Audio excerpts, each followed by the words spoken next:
Hi, guys, and welcome to the Healthy Middle Ground podcast with me, Jen Curtis. Today, I want to talk about obesity and obese individuals and the specific and particular struggles that they have when it comes to losing fat, losing body weight, and getting slim and keeping the weight off. So in my years of being a coach and specifically helping people with fat loss, I have worked with lots of different types of people with different struggles. And what I kind of do, or what I kind of see, is that there are kind of these archetypes, right, of like types of clients. Where you kind of like have these categories that people fit into. And I've talked about some of these other categories on the podcast. So I've done a podcast on smaller women, on larger women, and on women who want to get very, very lean. And obese individuals is another kind of category that people fall into. That sounds kind of bad, right? Like just kind of categorizing people, putting people in boxes. But it is a really helpful starting point for understanding. There are usually around. So if you take somebody who's obese, for example, there are usually like similar struggles and similar factors going on in that person's life and on their journey that contribute to their weight and contribute to them finding it hard to lose weight.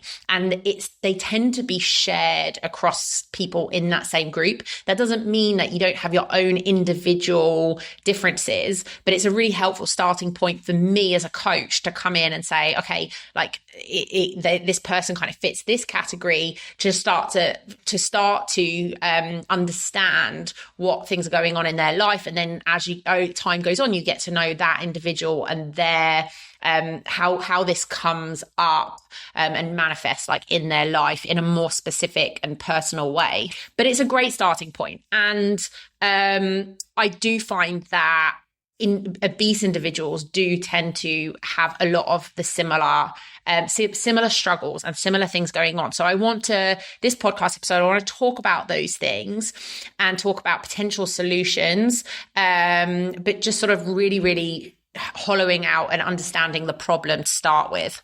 So I also find there's a difference between people who have been obese their whole lives, like people who have been obese since childhood. They've never known anything different. They've done all sorts of diets and all sorts of things along the way.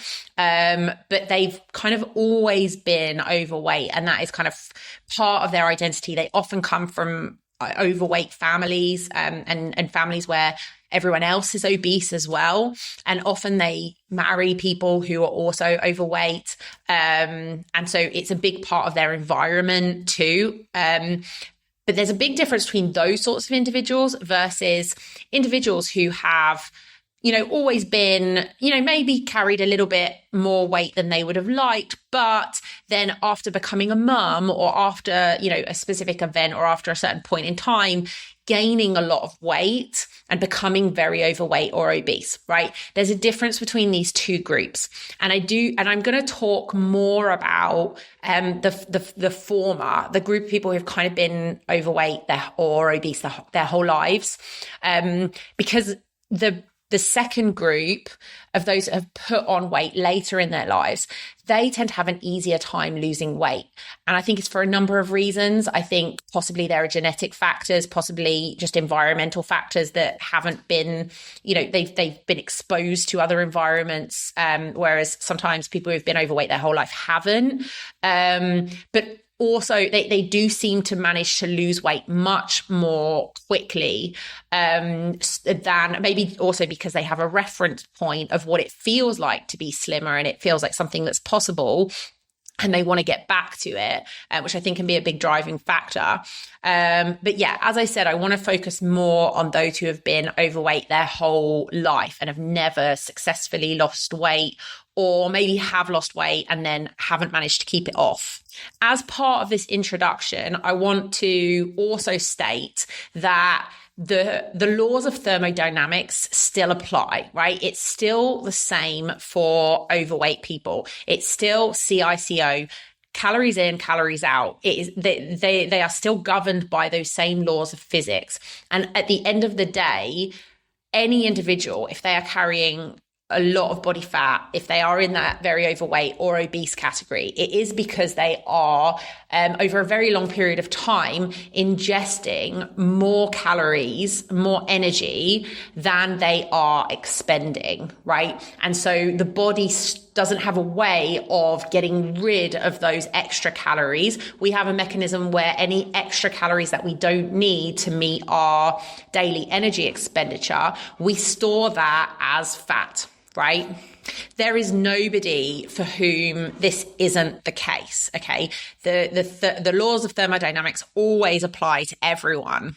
However, there are certain things going on with very overweight individuals that can make that energy balance equation much more difficult. And some of those, I'm going to talk about a few different factors here. Some of them are genetic, some of them are environmental, some of them are emotional. But all of these factors still fit into the calories in, calories out equation, right? If you have a lower metabolism, it's still about calories in, calories out, because you need fewer calories than the next person in order to maintain your body weight. Your total daily energy expenditure is lower than someone else's.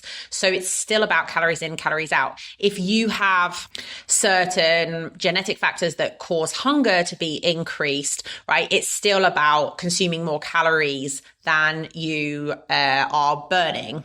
And ultimately, the reason why we have a problem with obesity today is because of our environment. Our environment has become very, very obesogenic, okay, which means that it is a very fattening environment, right? It is geared towards gaining weight. So this obesogenic environment is characterized by the abundance and availability of cheap, calorie-dense, nutrient-poor, highly palatable, ultra-processed foods. Okay, so, ultra-processed foods do tend to fit into 4 categories, right? They're ultra processed, which means that a lot of the digestion has kind of been done already for us, and they're much easier for our bodies to extract calories from them in the first place. So if you think about, olive oil as opposed to olives, right? It's much easier for your body to extract the calories out of the olive oil than all the work that it takes to digest the olive and get the olive oil out. And the amount of olive oil that's in an olive is actually very, very small. So these ultra processed, that's not an ultra processed food, obviously. That's a sort of like moderately processed food. But when we're looking at ultra processed foods like chocolate, biscuits, cake, ice cream, McDonald's, things like that, right? A lot of the processing makes those calories more easy for our body to absorb and utilize. The second factor is that they're very calorie dense. So they tend to have lots and lots and lots of calories in each kind of amount per 100 grams. So things like ice cream, chocolate, it tends to have 500 to 600 calories per 100 grams. Whereas foods that are more naturally occurring, so for example, even a very fatty steak is only about 200 calories per 100 grams. And, even if you look at olives or nuts or things that, we can extract oil from, they are nowhere near as high in calories per 100 grams as the oils and things like that are extracted from them, and nowhere near as calorie dense as foods like chocolate, ice cream, all of that kind of stuff. They are ultra palatable, right? So going to chocolate, like cookies, ice cream, ultra palatable, and they are made ultra palatable by having fat and sugar together in the food. This doesn't occur in nature, right? In nature, you either have fat or you have sweetness, right? You never have an example in nature of those two things together. So that's a very powerful combination for our brains. And then on top of that, they're made in laboratories by very clever food scientists who make, they alter the food to have a nice mouth feel and to have a certain level of crunchiness and to have, all these things that balancing sweetness and saltiness and things like that make it a very, very, very appealing food and basically a party in our mouths. And the fourth factor is that they're very low in nutrients, right? Ice cream, chocolate, cookies, they don't really give you much nutrients. So we have an abundance of these foods available in our environment. They're very cheap. They're very shelf stable. So they're very, very, very easy for us to consume. And in a very simplified manner, you can look at countries that rely more or have more of a culture of ultra processed foods, like the US, right, have much higher rates of obesity than countries like the one I live in, Israel, that has much more of a culture of, real food, right? Like we eat chicken, we eat meat, we eat chickpeas, we eat like salads, we eat fruits. Like it's much more, obviously there's still the junk, but there are obesity rates that are rising in this country as well, but it's not at the stage where the US is. There's a much bigger dependence on minimally processed, nutrient dense kind of whole foods in this country. And that is the major cause of obesity, right? This obesogenic environment. Adding to that, activity levels are very, very low. Most people sit in front of a screen for 8 hours a day. They watch TV in the evenings. They drive to work. I've heard statistics that like most Americans do less than 3,000 steps a day. They don't meet the requirements for physical activity. Basically, this obesogenic environment is made up of two factors. This highly palatable, ultra processed food that is very, very calorie dense. And on the other half of the equation is an extremely sedentary lifestyle. However, and I'm still on the introduction here, so bear with me, I find that the debate about this topic online is so polarized. And it's probably because it's a lot of Americans discussing it and they tend to polarize the shit out of everything. But it tends to come down to one of two kind of like a kind of dichotomy, right? Some people say you're fat and lazy and you just need to move more, eat less, right? It's just simple, right? Just like it's all your fault, and you need to do something about it. And then on the other side of the debate is it's like this victimhood narrative of like, oh, these people suffer from fat phobia. It's not their fault. It's because of big food. It's because of big pharma. It's like they want to keep them fat, blah, blah, blah, blah, blah. It's all someone else's fault. And the fat person, the obese person is just a victim of the system, suffers from fat phobia, suffers from fat stigma, and all the rest of us have like a thin privilege. And I find this false dichotomy very, very, very unhelpful. And, this podcast is called the Healthy Middle Ground podcast. So I'm hopefully going to cover a healthy middle ground between these two extremes. And that healthy middle ground is, it may not be the fault of the individual, but it is their responsibility. And I'm going to talk in this podcast, like I said, about genetic, environmental, and emotional factors that often lead people to being very overweight and not being able to get the weight off. It may be harder for these individuals to lose weight, but it is still very much their responsibility to make changes to their environment. They might not be able to make changes to their genetics, but they can make changes to their environment and to their lifestyle. But at the same time, they may have certain factors that are working against them and making it harder for you or me to achieve the same goals. So I'm going to try and stay in that healthy middle ground when I'm talking about it. So let's move on to the first of the three topics. Let's talk about genetic factors. I think it's pretty well established now that there are many genetic factors that do affect somebody's ability to not only like, you know, in terms of like metabolism. It is true that some people have slower metabolisms to others, but normally obese individuals, it's not because they have such a low metabolism, right? It's because they are consuming too many calories. But there are a lot of other genetic factors that affect other things that affect calorie intake. So, for example, many obese individuals experience higher hunger levels than non-obese individuals. They experience less satiety after eating than non-obese individuals. Often they have less interest in exercise. You know, there are some of us who are just naturally drawn to exercise.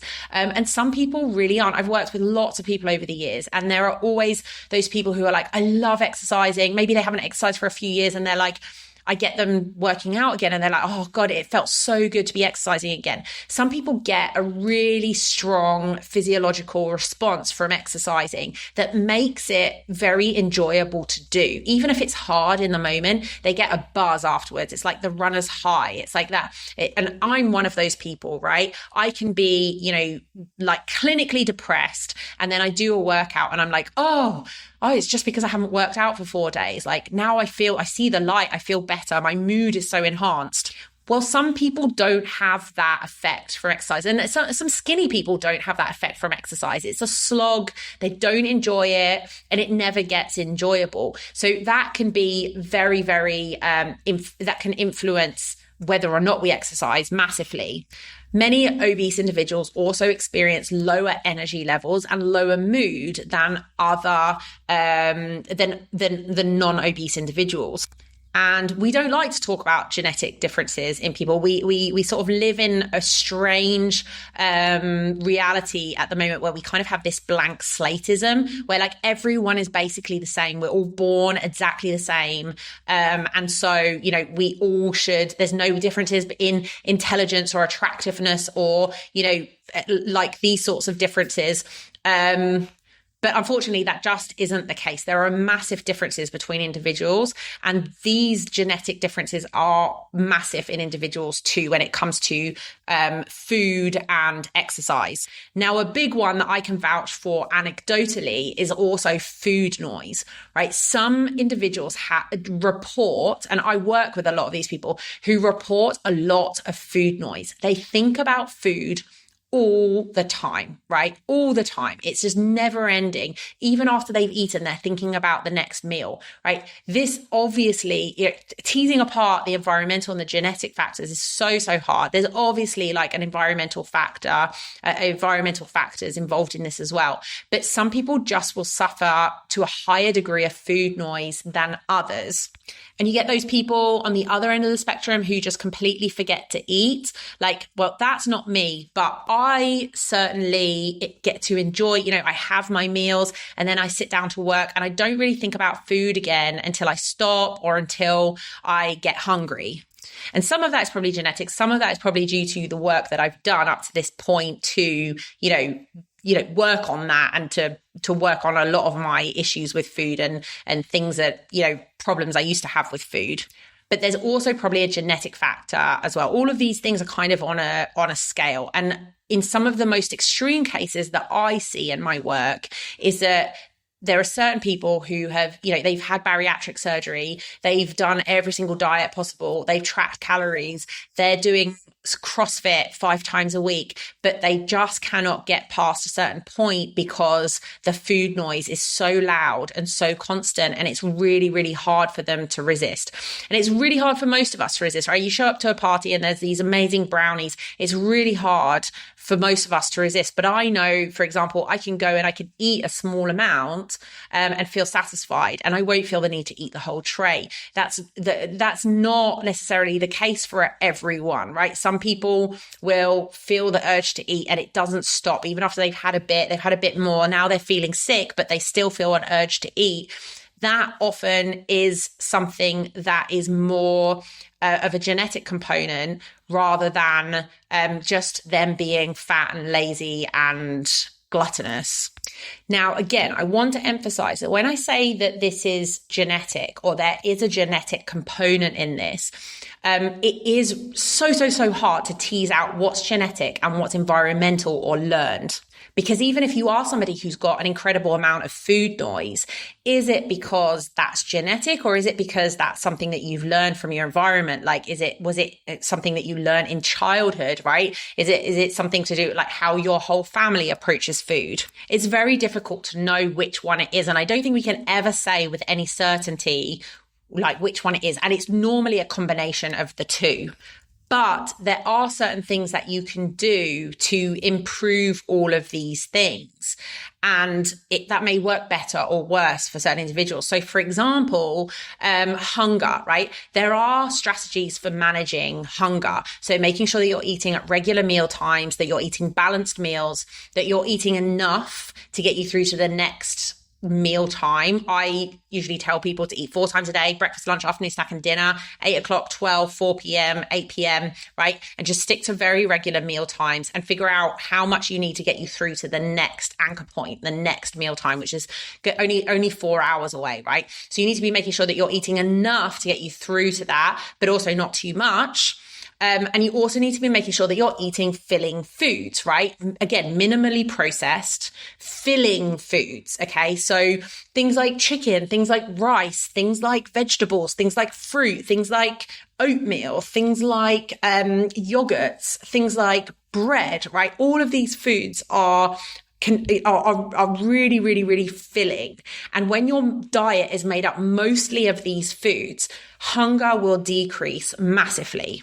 And I can tell you from working with lots of different people, there are differences in individuals. So some people will, I'll give them a calorie target of say 1,500. I'll tell them to eat minimally processed foods and eat filling foods. And they come back to me a week later and they're like, yep, I'm down 1 kilo. I'm not hungry. I'm sticking to my calorie budget. It's great. And then they just go like that forever. Whereas some people, they'll be like, I'm really struggling to stick to my calories because I'm really hungry, even though they are eating mostly, it's normally because they're eating not filling foods and very calorie dense foods. And that's the first thing that we try to address. But some people, even without eating only very filling foods, eating some calorie dense stuff, they will still be totally fine and they just won't be hungry. So I can tell you, from an anecdotal level, there are differences in individuals because of when it comes to hunger. But I can also tell you that the obese clients that I've worked with almost never struggle with hunger. They never report hunger because normally they're eating before they're hungry and they are never getting to the point where they're a bit hungry. And this is again where it comes to, again, it's very hard to tease out the genetic from the environmental factors, because if these are habits that they've learned, is it because, are they doing that because of a genetic tendency to have food choice, to have a lot of food noise, or are they doing it because they've learned to eat, more than they need? They've learned to be worried about being hungry. And so making sure they get very big portions, eating too frequently, snacking in between meals. And I find a lot of people who are quite overweight are very scared of being hungry. They're very scared of it not being enough. And so they sort of pile a little bit more on, have a little bit more just in case. And that's sometimes something that's taught from the home, right? And from childhood. So again, there's this tension between, okay, it might not be your fault, but it is your responsibility. And there are certain strategies that you can do to reduce hunger, even if you are somebody who struggles with hunger more than the next person. I am somebody who, I do struggle with hunger when I'm on a calorie deficit and when I'm trying to lose body fat. And I have to be really disciplined about eating very filling meals and very filling foods and not having calorie dense stuff. Because if I do have things like chocolate, ice cream, I tend to just feel very hungry on my calories. So again, teasing this out is very hard because I'm a very slim individual. Okay. I'm about 22% body fat, something like that. And if you look at my habits, though, I eat a very calorie controlled diet and I do track a lot of the time, most of the time, because I am currently trying to lose some body fat after having a baby, and I've got a little bit more that I want to lose. So I'm eating less than 2,000 calories every day. I'm often eating much less than that. I eat regular meals. I eat 4 meals. I eat calorie controlled portions. I don't snack in between meals, and I don't eat a lot of junk or a lot of very calorie dense food. So, somebody could look at me and say, oh, well, you're genetically, I also work out twice a week, and I have worked out twice a week for the past 15 years, at least twice a week for the past 15 years, apart from, after I was recovering from C-sections, or if I've been really, really sick or something. But I've been incredibly consistent about those sorts of things. So somebody can look at me and say, oh, well, you're just genetically very lucky. But is it genetics, or is it because, I control my habits and I've done a lot of work to change my habits? I used to be overweight, and I used to be unfit, and I used to not have very much muscle mass, and I used to be a bit overweight. I've never been obese or anything like that, but I was overweight as a child and as a teenager and in my early 20s. So how much of it is genetic and how much of it is because I do actually work really hard, right? It doesn't just come easily. I do work hard at this. It is important to me to be slim, and so I work very hard at it. But then how much of it is because genetically I don't have that food noise going on? My hunger is a relatively easy thing to overcome. It, sometimes quite high, but I can overcome it by eating very voluminous foods. I enjoy exercise, things like that. There are also very significant environmental factors. So let's move on from the genetic and move on to environmental factors, right? Because this is also massive. And I heard a really great expression the other day that said, look, there are both genetic and environmental factors going on here. And if you imagined it like a goldfish in a goldfish bowl, right? And your goldfish is sick, but it's swimming in really dirty, contaminated water, right? You can give the fish antibiotics to make it well again, but you still have to clean the goldfish bowl, right? And this is so often the case when it comes to, I work with people for a living on losing weight. And so much of it is about cleaning the goldfish bowl. You might have all kinds of genetic factors that make you predisposed to obesity or not, but you have to clean the goldfish bowl. You have to change your environment.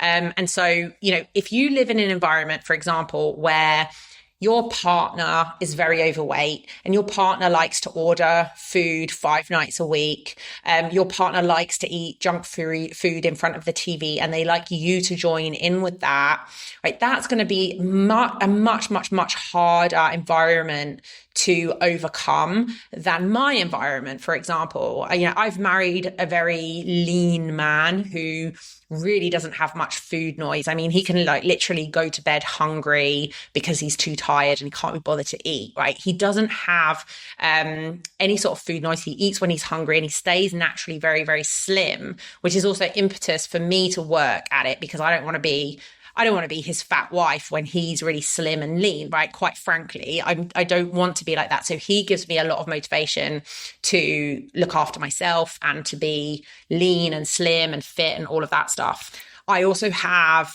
in-laws that have very sensible approach to food. And if you live in a family and in your extended family, everyone's obsessed with food, everyone's a feeder, everyone brings, brownies and cakes and biscuits and are kind of pushing you and peer pressuring you into eating these things. It's a much harder environment to overcome than the one that I live in, for example. But at the same time, I have also engineered my environment to help me reach my goals. So, for example, I have 3 little kids, right? I have a 6-year-old and a 3-year-old, and we have crap in the house, right? Because little kids, look, it does matter to me what they eat, and it does matter to me that they eat a balanced diet. But, you have some chocolate, you have some cookies, you have some crisps and things like that in the house. And we have it as treats. They don't get them all the time, but we have it in the house, right? But my rule is it goes into an opaque box and it goes on the highest shelf in my kitchen. And then I can't see it, they can't see it. And it's not a temptation all the time.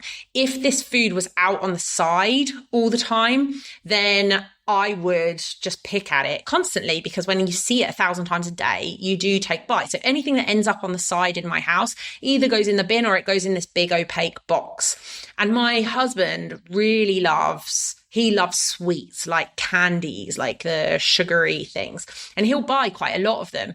But when they end up on the side, they go into this big box, and that's where they are. And he knows that's where they are. And I know that's where they are, but I don't see them 1,000 times a day. So there are also steps that the individual can take to make their environment better. Then when it comes to another important element of environment is also learned behaviors, right? So what you learn in childhood is going to have a big impact on your habits today, right?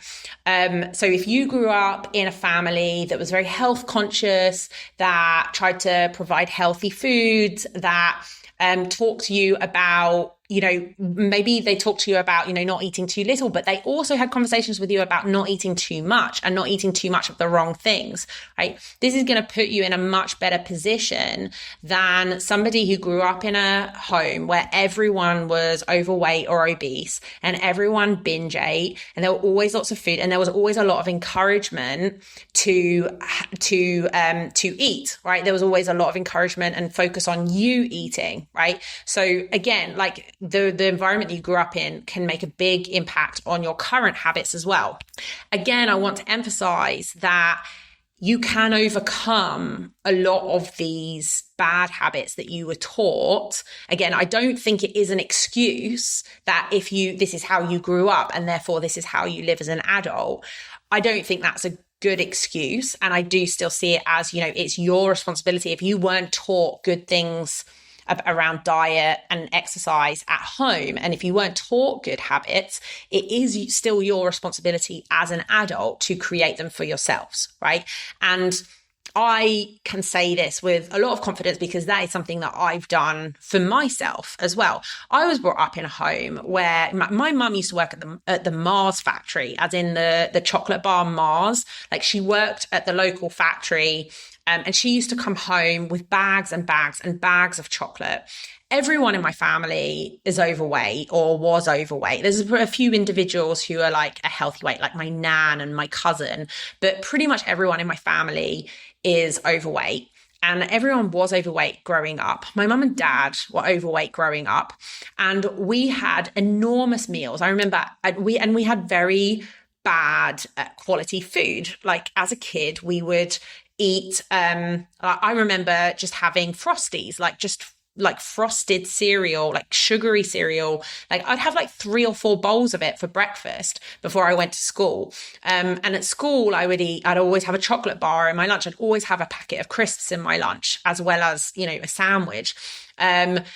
When I got home, I would just snack on chocolate bars that my mum brought home, and it was encouraged to do that. And then we would have a big family meal in the evening, and it was all about eating as much as we possibly could. And both of my parents had this kind of attitude around food, that it was about eating quantity. And we would go, as a family, we would go out for meals to celebrate something. We used to go to this place called the Hungry Horse, and it was it was always an all you can eat type situation. It was always about eating as much as you possibly can of quite low quality, very calorie dense, fried foods, junky foods, whatever. But that was the family culture that I grew up in. This was something that I viewed as not healthy. And this is not how I have continued to eat. It's not how I've continued to view food. I've done a lot of work on myself to change those habits, to change the environment around me, but also to change the way that I was taught to think about food, that it's important to eat as much as possible and that it's okay to eat like chocolates and crisps and things like that all the time. And what's very important to me me is that I want to provide a very different food environment for my children. I don't want them to grow up in that kind of environment. But that's another podcast, on how to provide these things for your children. But, you have to do the work on yourself first. Like, a lot of people are worried about giving their kids eating disorders or giving them the wrong message around food. But at the end of the day, you have to do the work on yourself first and figure that out first. And you often have to dig into your family's views on food, your family's beliefs on food, and what things you're still holding on to that aren't yours, that are like your mum's issues or your grandma's issues or whatever, that aren't serving you anymore, and you've got to let go of. And then the final thing I want to say about sort of environmental factors is lifestyle, right? Do you go to bed on time, or do you stay up until 2 a.m. watching Netflix or scrolling on your phone, right? Do you have an active lifestyle where you do like at least 7,000 steps a day, or are you completely sedentary? Do you meet the requirements of physical activity, which is 150 minutes of low intensity, low to moderate intensity, whatever the wording is, of cardiovascular exercise per week, which is like walking pace, or half that many, 75 minutes of vigorous cardiovascular activity, and 2 resistance training sessions per week? Do you meet those requirements, those standards, those guidelines? Because if you don't, this is some real like low hanging fruit. This is stuff that will massively contribute to, your calorie expenditure, not just your calorie expenditure, but the amount of muscle mass that you have, the amount of lean tissue that you have versus fat. And then it will have consequences for your metabolism: more muscle mass, more lean tissue, higher metabolism. But it's not just that stuff, like the exercise, the obvious stuff, right? It's the stuff, like I mentioned before, like going to bed on time. Are you managing your mental health, right? Do you have strategies for managing depression and anxiety and very natural things that we all go through?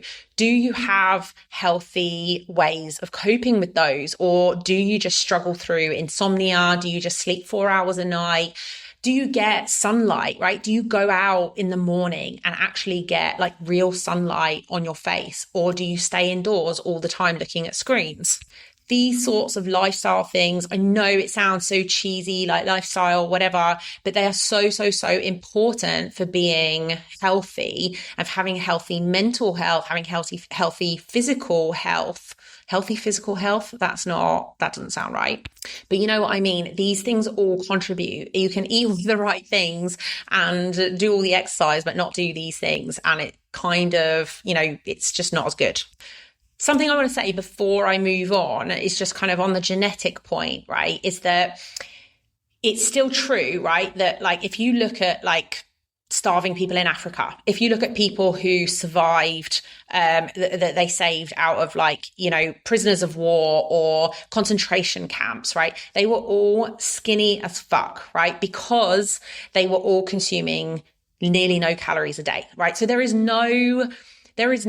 no fat people, right, in concentration camps. There are no fat people in Africa that are starving, right? So there is no kind of genetic factor that can just, I'm only eating 1,000 calories a day, but I'm morbidly obese, right? That doesn't happen. And that is not what I mean when I'm talking about genetic factors.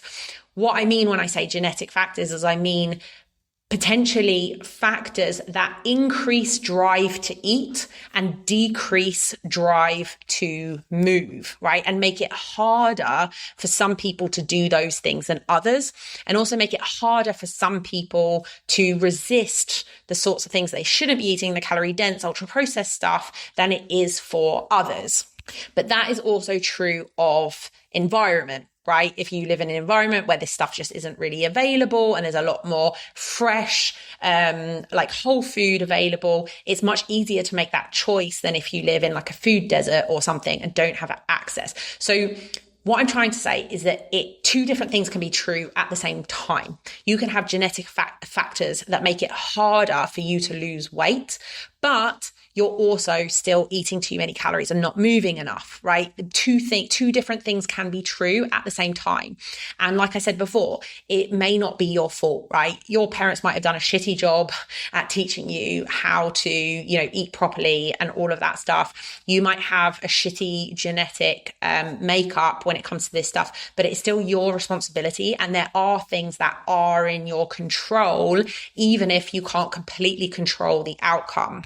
So, are you eating regular meal times? Are you eating proper food? Are you preventing snacking? Are you putting foods that you might snack on away, out of sight, out of mind? Are you getting physical activity levels, adequate physical activity levels?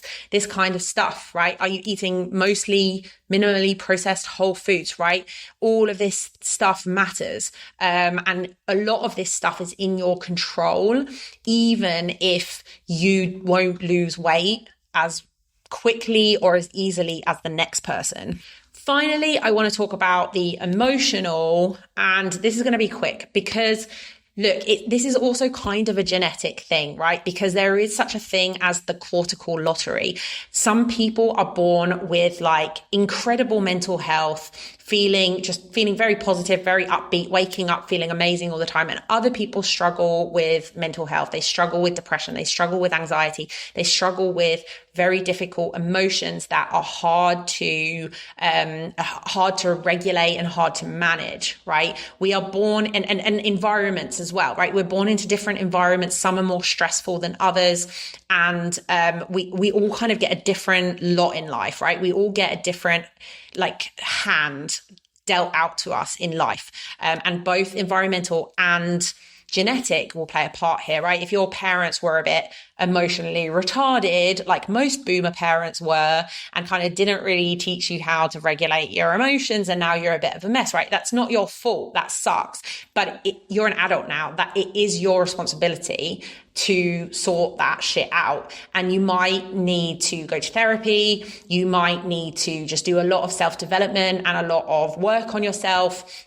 You might need to take medication, right? But one way or another, you have to sort that shit out, whether or not it's your fault, right? So the vast majority of the people that overeat and tend to binge eat, in my experience, they're doing so because they're experiencing very distressing, high levels of emotional distress and sometimes physical distress as well. And they are using food to cope, and they are using food as self-medication and as a way to self-soothe. So I often say, the binging, the emotional eating, it's not the problem. It's a symptom of the problem. And again, you may have more of a genetic disposition to anxiety and depression. You may have you may have had a crappy environment growing up that made you more prone to these things. But you are an adult now, and it's your responsibility to sort it out in the same way that your weight is. Some people will have a harder time fixing their mental health than others. Some people will need medication to function as well as others. Some people will need to do a lot of work, and some people will just hear something and they'll be like, oh, wow, I get it now. These things are all true, right? It is untrue that it is unfair. It is true that these things are unfair. It is true that they are not evenly distributed among the population. It is true that there are environmental and genetic differences between individuals. And it is true that it is much harder for some people than others, but that doesn't negate the fact that it is still your responsibility to do as much as you can about it and to recruit the help that you need to fix the problem. Okay, so before I wrap all of this up, I just want to touch on, first of all, bariatric surgery and weight loss drugs. So first of all, bariatric surgery. I've worked with a lot of individuals who have had bariatric surgery. And their story is usually that they got to a certain weight and then they were allowed to have the surgery. They got the surgery. They lost between 50 to 100 pounds. And then they just plateaued, right? Once they lost that 50 to 100 pounds, they just couldn't lose weight anymore. And what I often find is that what happened is after they got the bariatric surgery, then their appetite was massively reduced and they were only able to eat like a certain amount of food before their tummy was just really, really full and they felt like really full. And if they overdid it, they were sick, right? So this massive dramatically reduced their calorie intake. So let's say they went from eating 3,500 calories a day to now eating 2,500 calories a day, right? So they very quickly dropped their calorie intake and then they very quickly lost, or sometimes not so quickly, lost the weight, lost like say the 50 to 100 pounds. But then they got to the point where, okay, they're eating 2,500 calories a day. And now they weigh 200 pounds or like 100 kilos and they're stuck. They're not reducing their calorie intake any further. So they're not continuing to lose weight, but they kind of are just staying at the same calorie intake. So it's just staying, their weight is staying stable. That's when they usually come to me and say, you know, it's been like 5 years now and I've just stayed the same weight and I can't lose any more. Often they've started doing other lifestyle interventions like doing CrossFit 5 times a week. And so that then helped them lose a bit more weight. But then again, they just got stuck after that. But here's what I find when I start digging into what people who have had bariatric surgery are doing. So first of all, they are eating past fullness quite often. Even though they've been told to eat very small portions, there's this part of their brain that's still going, oh, but I don't want to get hungry. I need to make sure that I'm getting enough. And so they eat past fullness quite a lot, and that stretches their stomach, and then they're able to eat bigger and bigger portions. Something else that's really, really common is the doctor often tells them you need to eat very small portions, so you need to eat 6 times a day. So they go away and they go, okay, I need to eat very small meals, and I need to and 6 times a day. I need to eat little and often. This is really important, right? But what their idea of a small meal is actually a fairly big meal for a lot of us. I've worked with a lot of people who've had bariatric surgery and they're going, I'm eating 6 times a day, but small meals. And I'm like, that's a 500 calorie meal. That's a 400 calorie meal. Like that's the size of a normal meal when you're trying to lose weight. Like, and you're doing it 6 times a day instead of 4 times a day.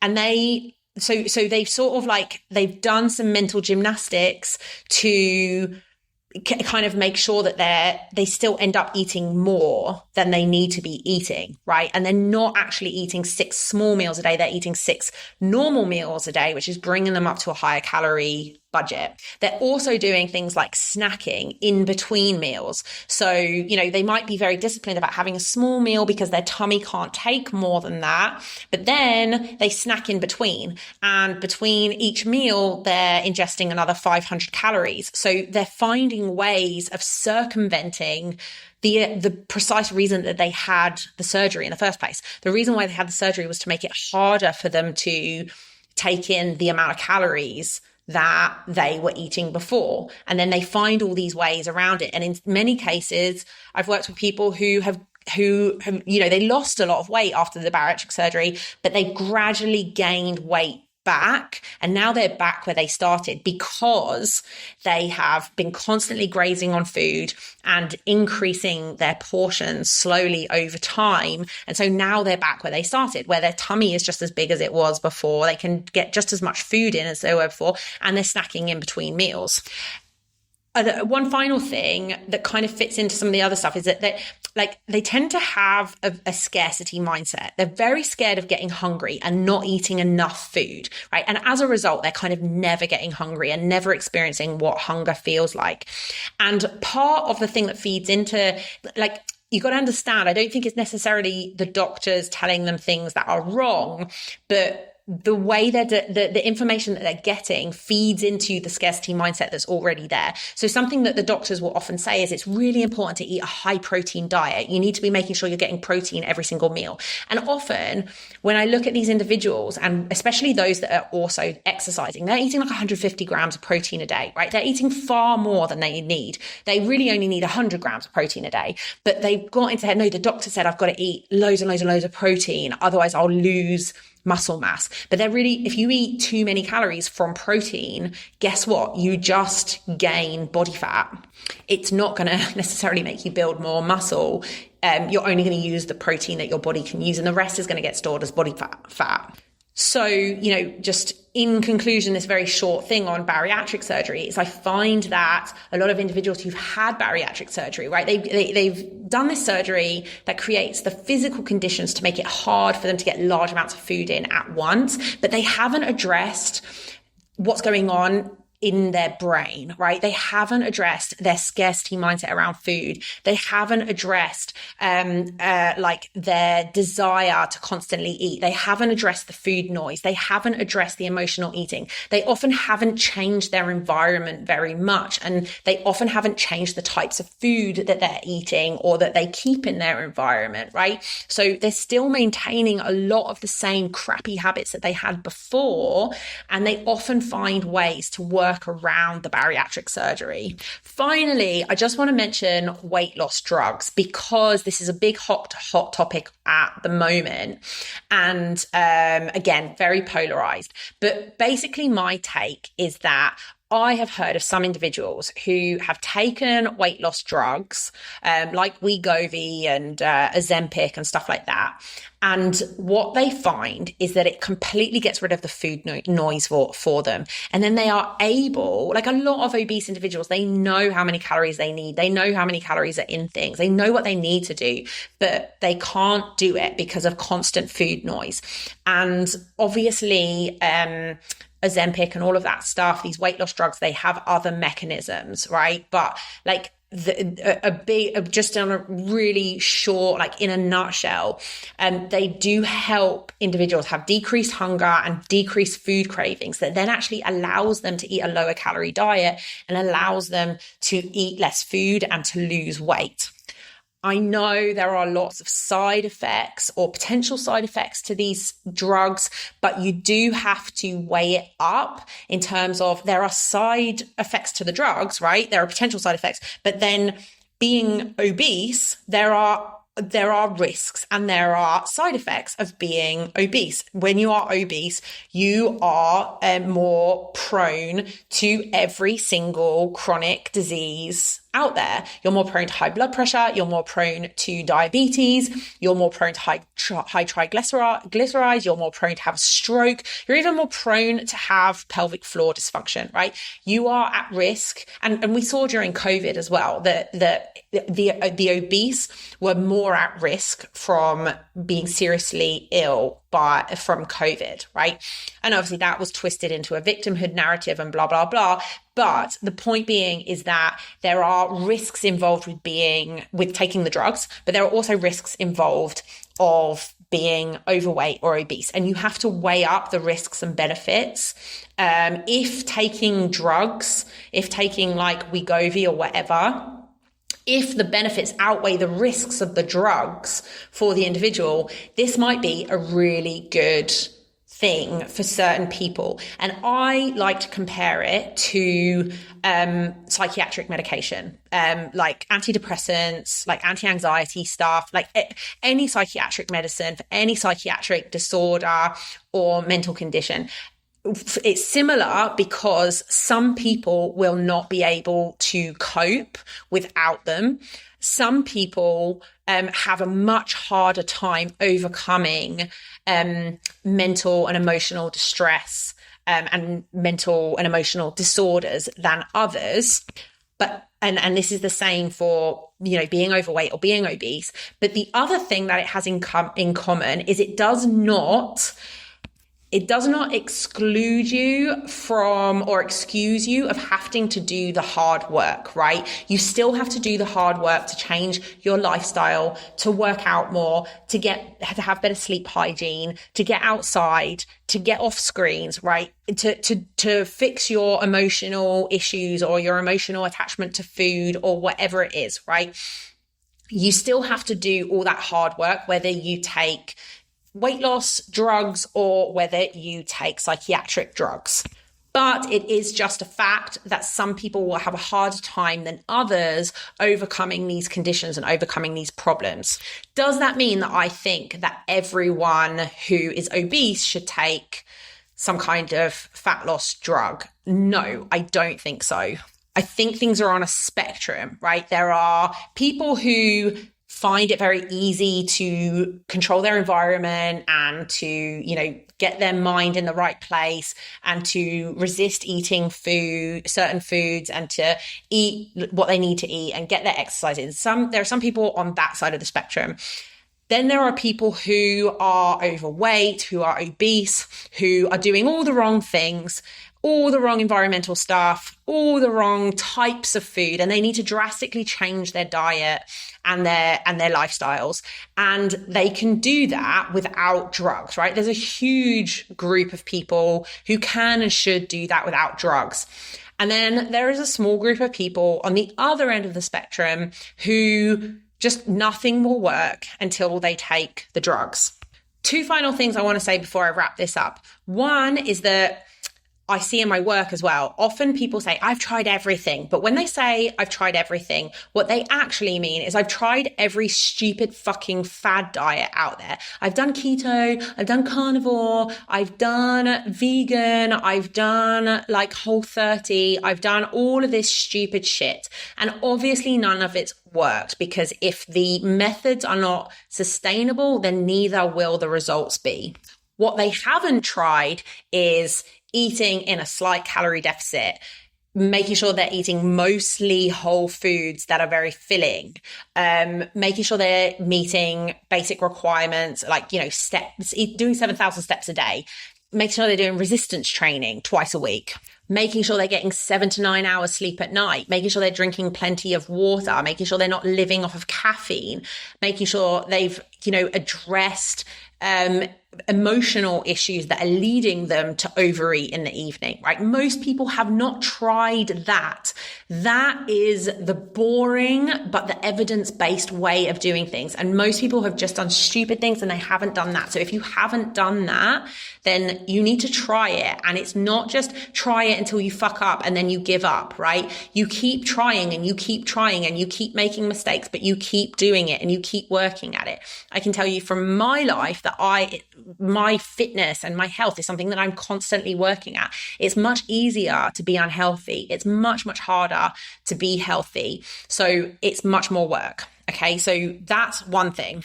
And the other thing to give you some hope is that some people do all of this without losing weight. I've had one particular client that stands out to me is somebody who was morbidly obese. He ended up hospitalized because of complications from his obesity. And then he decided to completely change his life.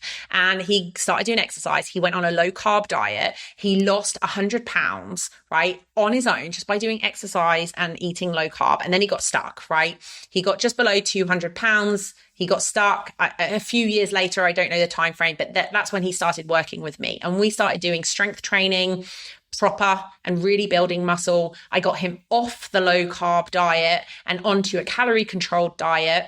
What ended up happening is that he was on relatively low calories for the amount of activity he was doing. And it is possible that he had a lower metabolism or slower metabolism than other people, but he had lower hunger levels as a result. And he completely changed his life. He got down to like 170 pounds, something like that, lost tons of weight, right, without any medication. So often people need a big scare or a big thing happen to them in order to make big changes.